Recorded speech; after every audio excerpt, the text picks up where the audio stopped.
అందరికీ నమస్కారం. Welcome to my channel. ఈ వీడియోలో ఫోటోషాప్ గురించి తెలుసుకోబోతున్నాం.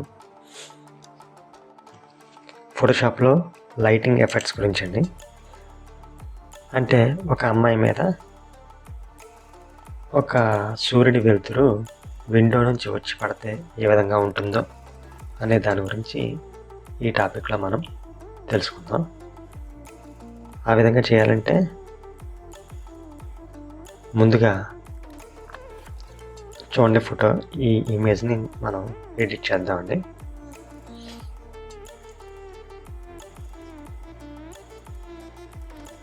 ముందుగా ఒక కస్టమ్ ఒక ఫైల్ని తీసుకొచ్చండి, కొత్తది. దానిలో మన ఇష్టం ఏదో సైజు తీసుకోండి. ఫస్ట్ సపోజ్ 5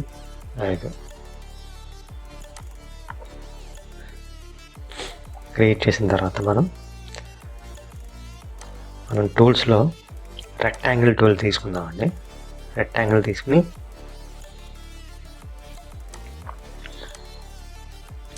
ఈ విధంగా మనం బాక్సులు కింద చిన్న చిన్న స్క్వేర్స్ కింద తీసుకోవచ్చు.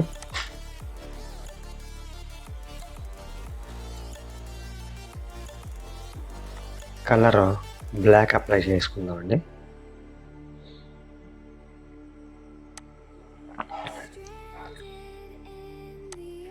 దీన్ని మళ్ళీ ఇంకోటి కాపీ పేస్ట్ చేసుకుని సమానంగా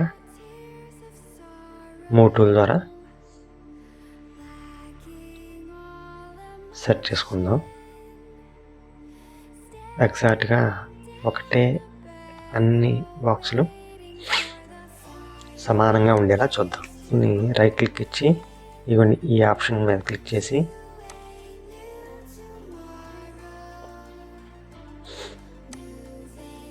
మనం ఈ విధంగా సెట్ చేసుకుందాం. బ్లర్ టూల్ని తీసుకుని మనం కొద్దిగా పెంచుకుందాం. అంటే బ్లర్ చేసుకోవచ్చు, కొద్దిగా గ్లాసీగా బ్లర్ ఉండదని తీసుకున్న తర్వాత సెలక్షన్ టూల్ ద్వారా దాన్ని మొత్తం సెలెక్ట్ చేసుకోవచ్చు. సెలెక్షన్ చేసుకుని ఎడిట్లోకి వెళ్ళి డిఫైన్ బ్రష్ టూల్ అని ఉంటుంది, చూడండి, దాన్ని క్లిక్ చేయండి. ఇక్కడ బ్రష్కి ఒక పేరు, ఒక నేమ్ అప్లై చేయండి. ఫోటోలో సన్లైట్ ఎఫెక్ట్ వేద్దాం అనుకున్నాము, దాని మీద ఆ ఫోటోని ఓపెన్ చేయండి. కలర్ ఆర్వెల్ క్లిక్ చేసిన తర్వాత ఒపాసిటీ 70% పెట్టుకుందాం. 70 సరిపోతుంది అలా. ఇప్పుడు ఆ బ్రష్ని కొద్దిగా పెద్ద చేసుకుందామండి. చేసుకుని ఒక్కసారి ఒక క్లిక్ ఇస్తే తర్వాత వచ్చే ఫోటోషాప్ ట్యూటోరియల్స్ కోసం చూస్తూ ఉండండి. మీకు ఈ వీడియో సహాయకారిగా ఉన్నట్లయితే మేము అందించే అన్ని అప్డేట్స్ కోసం మా ఛానల్ను సబ్స్క్రైబ్ చేసుకోవడం మర్చిపోవద్దు. ఇంతవరకు నా వీడియో చూసినందుకు ధన్యవాదాలు. తదుపరి వీడియోలో మళ్ళీ కలుద్దాం.